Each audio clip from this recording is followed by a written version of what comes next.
papabagsak ng mga pamahalaan at kumakamkam ng kayamanan. Matapos masakop ng pinuno ng Ten Rings ang karamihan sa mundo, nalaman niya ang tungkol sa Tolo, isang nayon na nakatago sa mahiwagang kagubatan.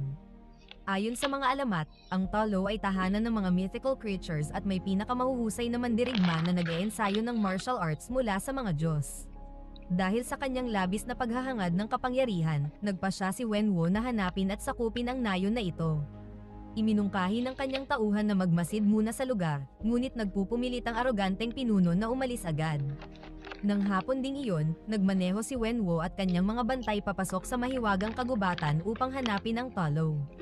Ilang minuto pa lang ang lumilipas, nagsimulang gumalaw ang kagubatan at ikinulong sila.